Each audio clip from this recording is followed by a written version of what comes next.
biological advantages and disadvantages. How to identify an underdog. When employers are interviewing candidates for various positions, especially if it has anything to do with management, there are certain characteristics they are typically aware of besides what is on paper.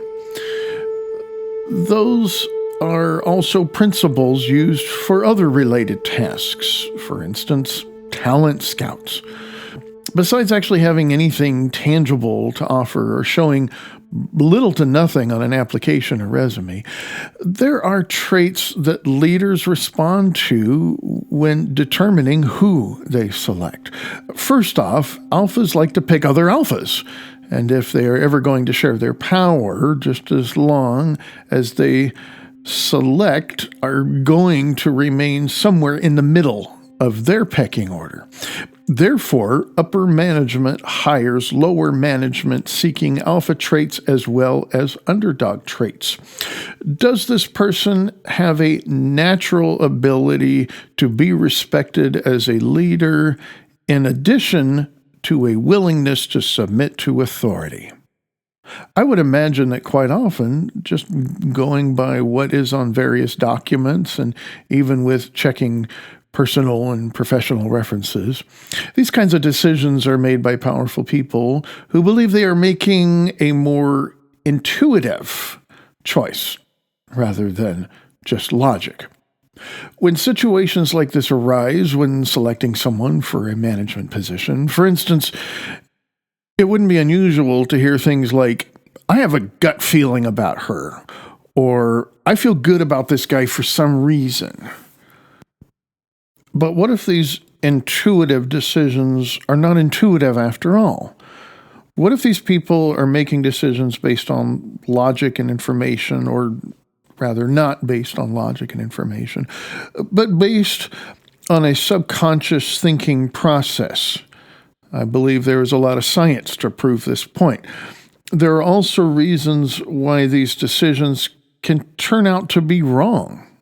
Most of the time, it's obvious to everyone when we are trying to determine who's an alpha, even if the alpha is separated from their sphere of influence and totally unrecognized. These traits include, a confident-sounding voice, good posture, and other related visual characteristics like forms of eye contact, appropriate touch, like a very moderate yet firm handshake, in addition to other subtleties. Sometimes personal grooming and dress can play a role, although that's not always the case. There are those underdogs who find ways to fight their way to the top or cheat the system in various ways. These are often individuals who want power and the privileges associated with being an alpha without being willing to or able to provide the character, responsibility, and contribution that a quality leader should bestow. Those who fight their way to the top might be what I would call a bully, while those who cheat their way to the top might be what I would call a con artist. A confidence artist is someone who basically pretends to be someone that they are not in order to gain the trust and confidence of others. They might not have to rely on using force like a bully would. A lot of success gurus are simply con artists training other con artists. They study everything about powerful people they can that would be necessary enough to fool people.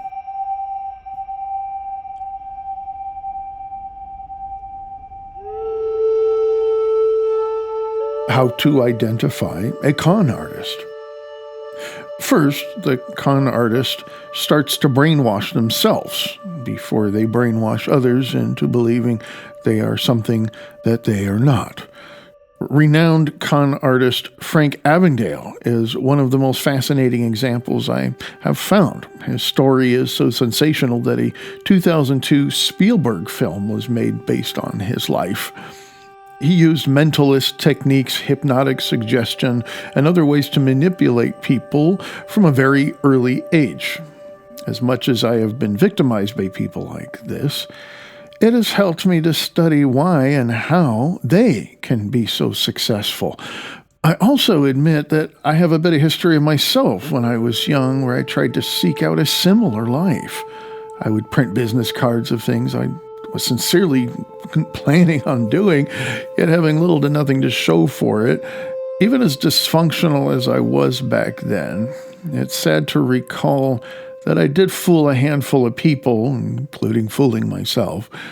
I also had way too much of a conscience and could not last long in things like commission sales related positions for more than a period of less than a year of my life. But having very little firsthand experience, I have definitely had my share of dealing with con artists throughout my life, even to the point of an intimate relationship. I fell for a man during a time in my life when I was suicidal, and he took advantage of my vulnerability.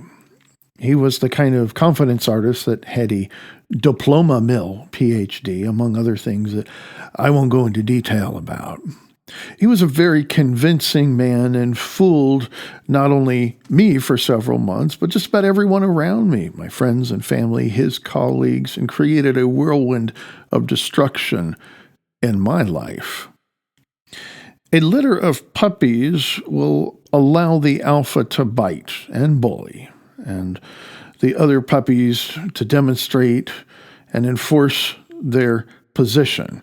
In a similar way, a sort of bully method is where an underdog takes their position by forcing themselves on others and somehow being successful as a result. This does not work in many environments and often causes the offender to end up failing or being institutionalized as a result.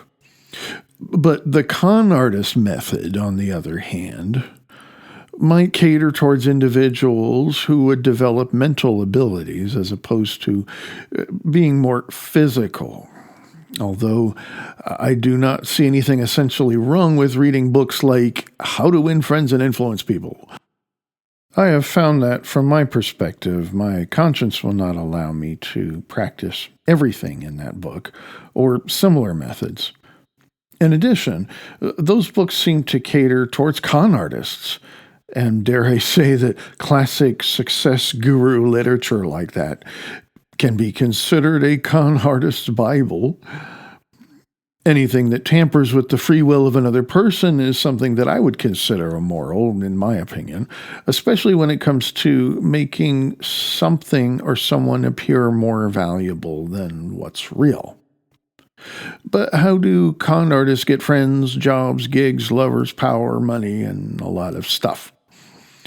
They are either some kind of alpha type, that is, taking advantage of their natural ability to get followers, but without the responsibility. Or they are pretending to be a natural-born leader in order to get the perks of being an alpha, besides using psychological techniques like hypnotic suggestion and the like. They employ a myriad of tactics to get people to do what they want. This can include using excessive eye contact, physical touch, and basically putting on an act as long as it is necessary to get people hooked and reeled in like a fish. Most of these types can even maintain their ruse at home and develop pathologies in order to get them to maintain these performances every waking hour. Although there are times when the con artists will let their guard down, this is often because they have strategized an environment where they can get away with revealing their true nature to their victims, who, for whatever reason, will either not be heard, or often their victims will not even tell anyone, whether out of fear or some kind of other tactic. Another one of a plethora of examples is if an alpha wears certain kinds of clothes and acts in a certain way, a con artist will mimic powerful people to the point where they can end up in a similar position of power. They also try to be in positions where they are over children, the disabled, houseless, and other vulnerable individuals. Charity organizations are full of them. Con artists are very difficult to recognize. However, if I apply principles I have learned in my sociological research, I have found that it is easier to spot them. If I fill a hummingbird feeder with that sweet stuff, I will likely attract hummingbirds. When I am suffering in a mental health crisis, I have noticed that con artists might line up one by one to see what they can get as a result of my vulnerable state.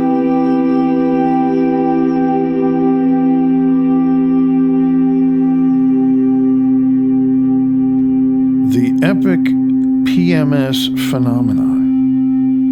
Another bit of science I can cite is based on something I heard from Dr. Robert Sapolsky.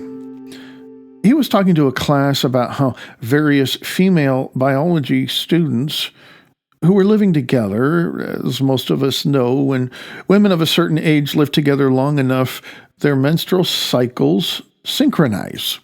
Although I've heard this before, what I did not realize was the timing of the cycles and other specifics. Studies have shown that one of the ladies will not have their cycle change, while the other women will notice that their cycles will adjust to that one specific individual. In addition, studies reveal that it is the most assertive and outgoing personality among them, thus the alpha, whom they all synchronize to. Although this particular example obviously does not relate to men, cis men rather, nor does it relate to children and older women, it does offer proof that there is a biological element to personal power and leadership. What is it about alphas that we recognize them so easily?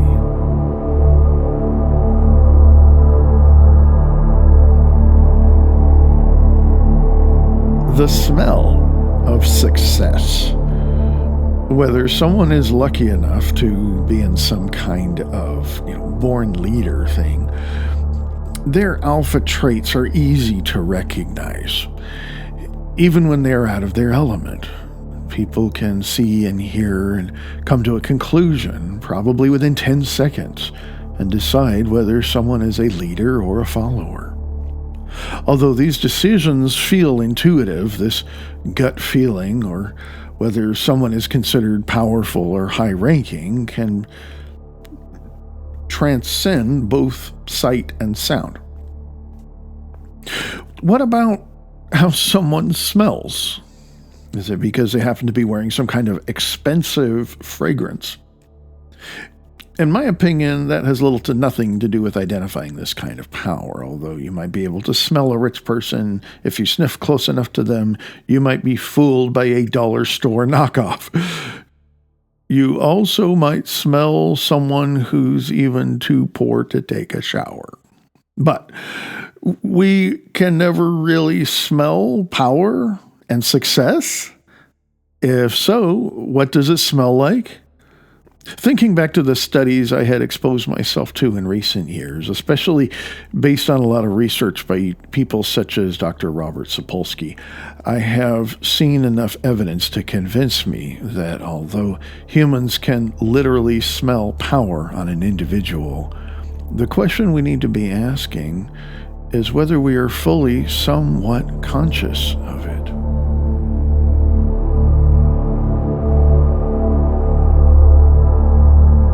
The smell of failure. Several years ago, I stumbled upon a documentary show featuring a guy who flew his family out to Africa to live around baboons. Speaking of Sapolsky, he's the guy I cited earlier. His purpose was to test stress hormones in their blood and compare that data to what he observed in their behavior.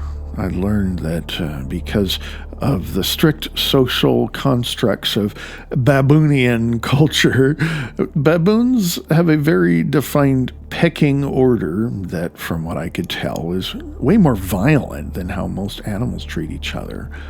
Several dozen baboons live together in a troop with this incredibly unfair political system. However, it is not immoral because they're animals and they can get away with that kind of abuse. I did find it alarming that although they are indeed animals and not sentient like us, they could be so cruel to each other, showing scars from constant combat, and including the fact that they were, for lack of a better term, stressed out. Unless you were the top monkey. Alpha monkey registered showing little to no stress-related chemistry in his bloodstream, while the lowest ranking baboon had the most stress. When they processed all that data, I wouldn't be surprised if, based on rank, that there was the same degree of stress or lack of it. Not all primates are assholes. Bonobos are awesome. Well, a lot of them are. In fact, they not only pick on each other less than other primates, they have developed a nifty form of stress relief, a lot of sex.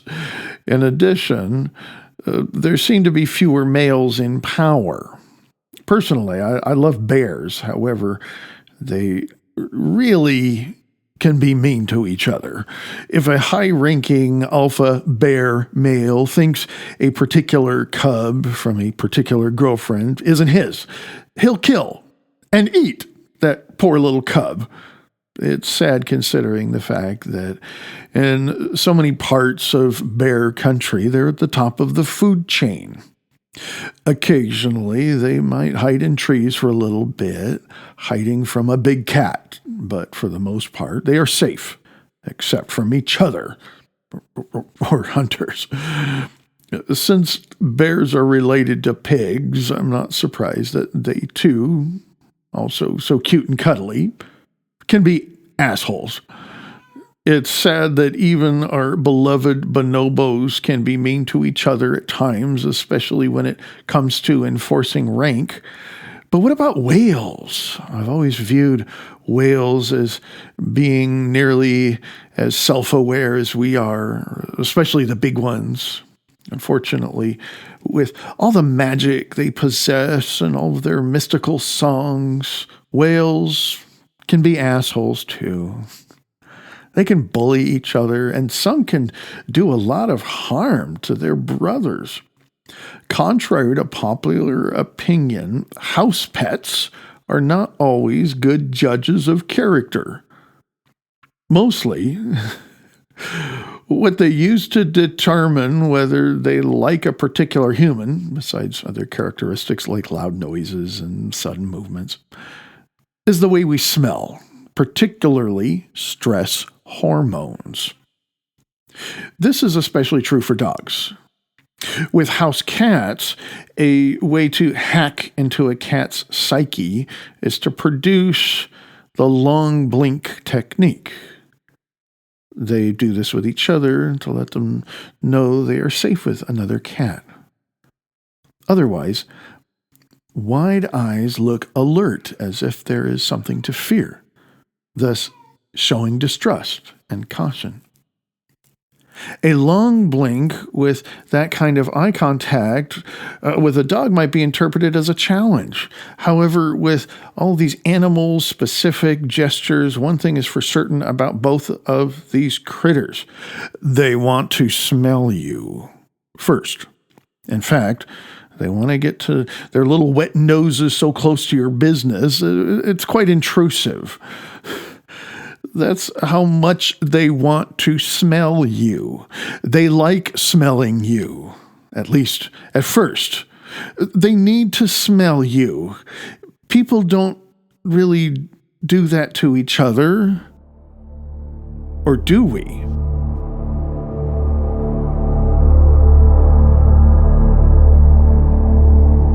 The What T-shirt contest.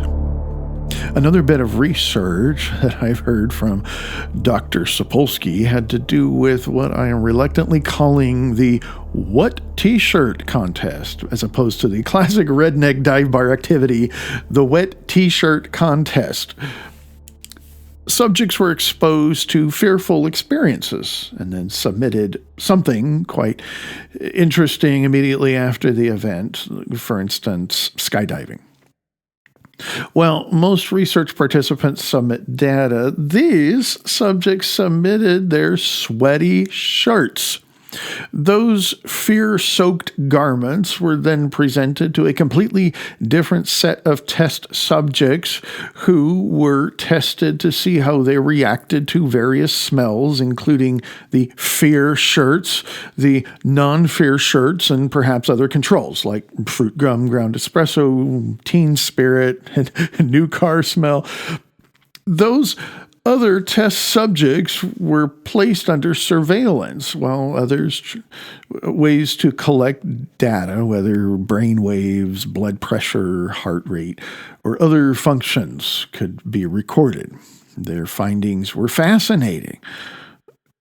Whether I'm getting all the data correct or perhaps embellishing it a little for humor's sake, it's really a funny sounding experiment. The point is that whether or not the participants producing reactions to the stimuli knew what was going on, they reacted to fear smell shirts with highlighted readings.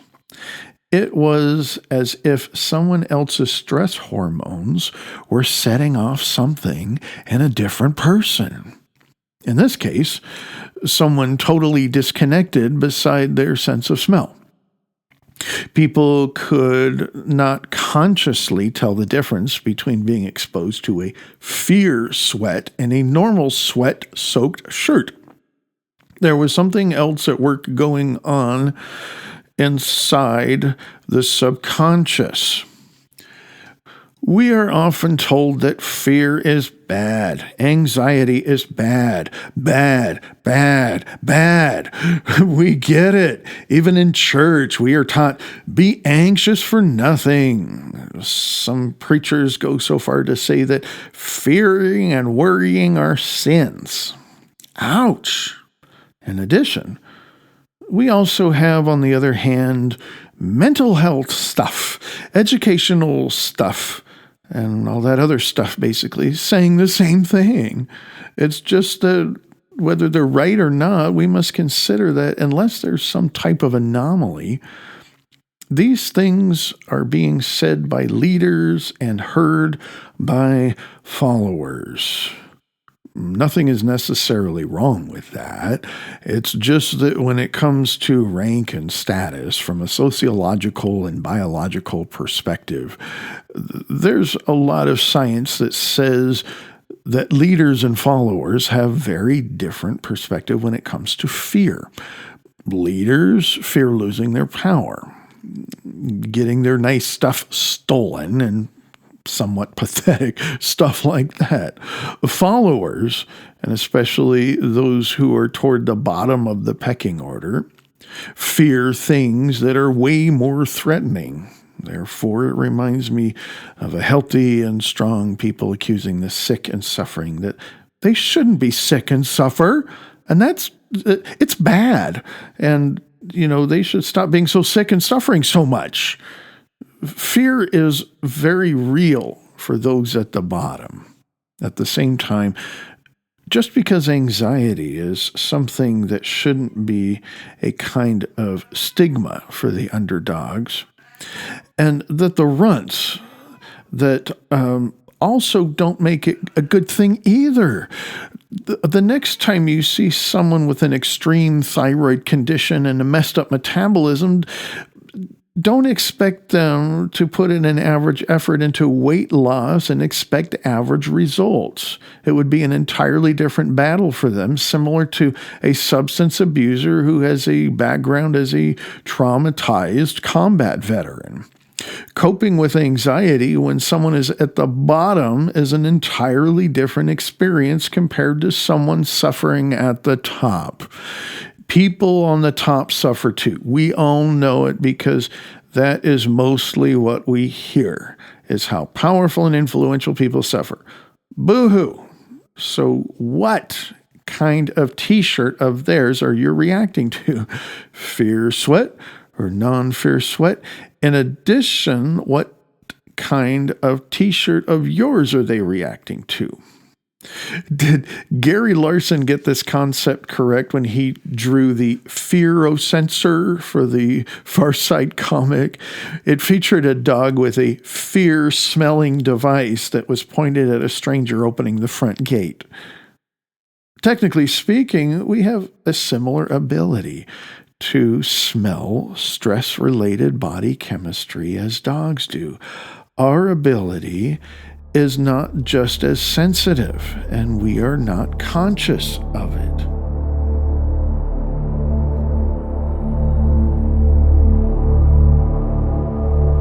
An inconvenient truth. Alpha dogs are the ones who are supposed to show their teeth to the underdogs, not the other way around. They are the ones who bite the other dogs, not the other way around. The alphas lead, the underdogs follow, and the runts are likely supposed to die. Those under the alphas must also enable this social hierarchy or suffer being bitten. Underdogs who do not have much of anything original to contribute to the world will, in my experience, enable the alpha dogs. The alpha dogs obviously enable the constant abuse of power that fortifies the fear that comes with maintaining their epic little doggy societies. I have met a lot of dogs, good dogs and bad dogs. I have yet to meet a dog that has a cure for cancer, has developed the plans for a cold fusion. However, what if the answers to a last world are in the hands of a person who is totally overlooked by everyone? At the same time, there are underdog people who, for whatever reason, want to ascend to alpha position in the world, yet have absolutely nothing to contribute to the world. Runts and underdogs who, for good and not so good reasons, want to be an alpha are just stuck with a major moral dilemma. Should I fight my way to the top if necessary? Should a runt strive and ascend to alpha status with nothing to offer, only to reap the rewards of all that power?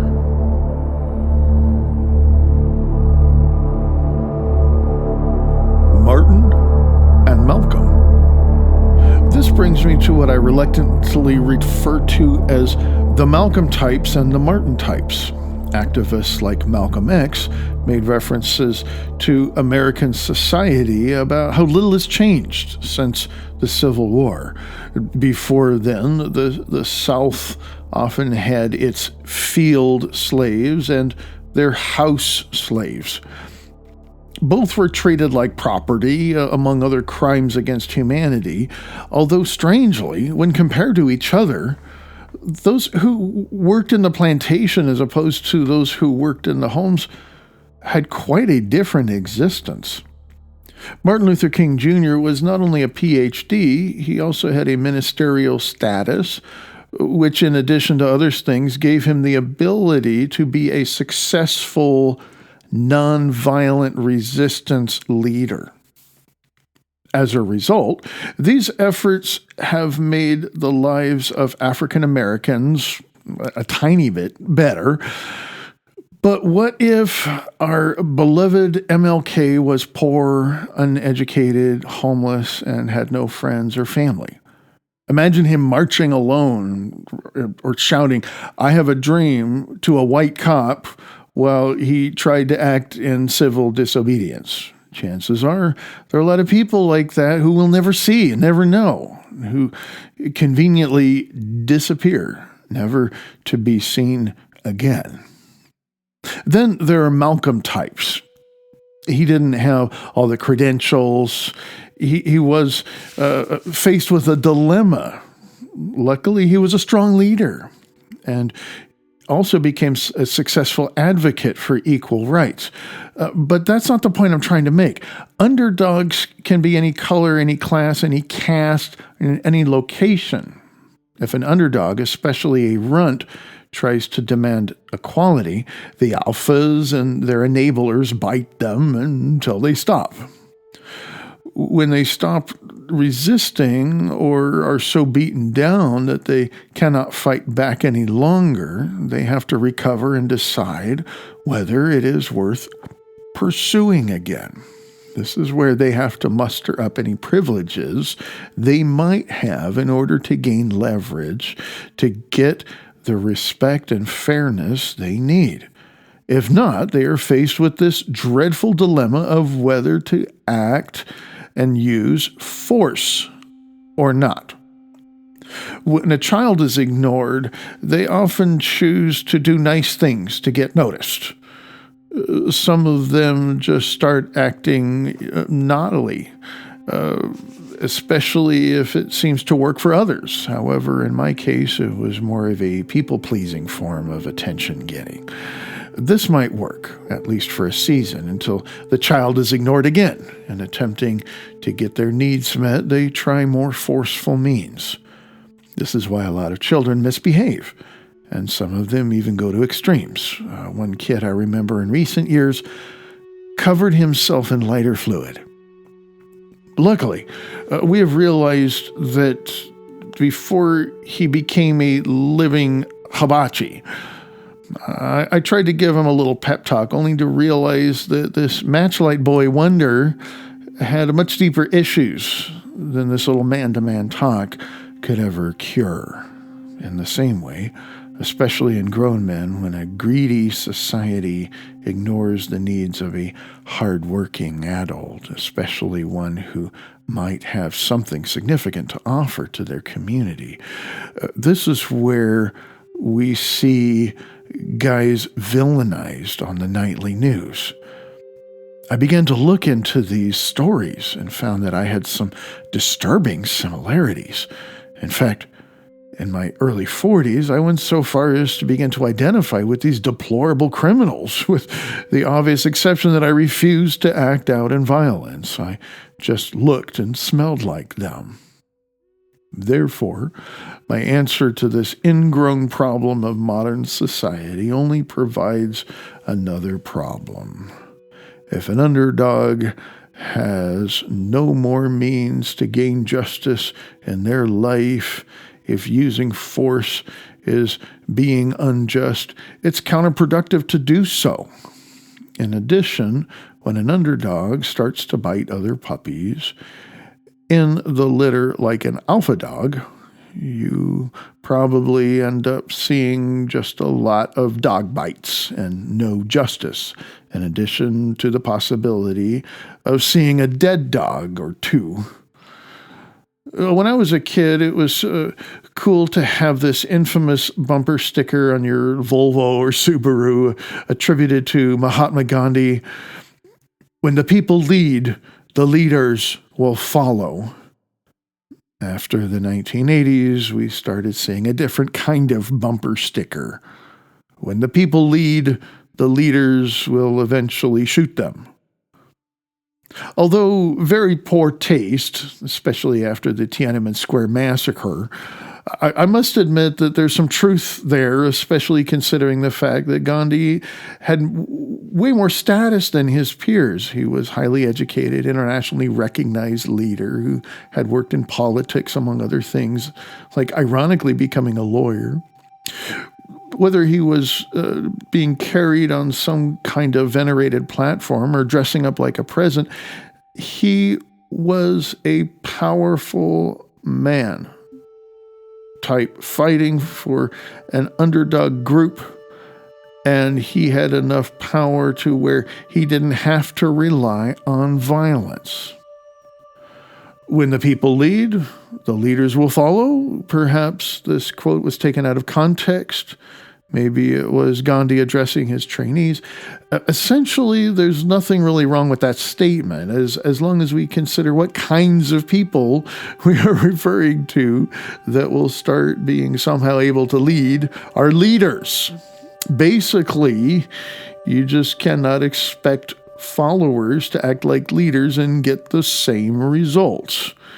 When these loud kids in the 1960s started getting all of these adoring fans, leaders in the emerging recording industry began following along, and for obvious reasons. It's just when some other kid who's being ignored does something similar or better stuff, the entertainment executives will also pay no attention, especially these days. By the time I was in my early 40s, I began to challenge why I was being increasingly ignored for my accomplishments, especially in the context of coping with disabilities. When I created something notable and relevant enough to gain positive attention, I did not expect the backlash in my community would provide as a result. I was devalued, hindered, demoted, and stabbed in the back by so many that I would consider community leaders, gatekeepers, and especially my colleagues. When I, quote, disappeared, end quote, there was nobody asking me what happened. Thus, I was basically gone from existence. It was as if I had died and was quickly forgotten. I know what it's like to have fans. When I hear artists talking about their fan base, saying things like devoted fans, I think it's hogwash. Fans are not devoted to anyone unless they happen to be in the spotlight and somehow hold their attention. We are also dealing with generations of people who have little to no attention span. As soon as something else gets their attention, these followers sheepishly follow a different leader. This wasn't the first time that I had suffered a crowdsourced punishment of solitary confinement like this. I knew from experience that this was something that nobody ever fights and wins unless they have enough support. I had little to no support, and there was never anyone who even recognized what was going on. The goal was to keep me busy and invisible, always as if turning my career into a hobby was somehow going to be an acceptable way of life for me. To add to the irony, I was being replaced by powerful people who were being recognized and turning their hobby into a career. Fighting a fight like this, that nobody was even willing to acknowledge, was the last thing that anyone would want to do in their right mind. However, surviving this kind of torture without committing suicide does not typically result in anyone functioning in their right mind. Therefore, having no tangible support from anyone who was at all aware of what was really happening, it was obvious that giving into the demands of an unjust society was something I could no longer allow in my life, nor allow in the world. Although there are some rare accounts of somewhat similar fights being won, I rarely could not find a success story I could relate to.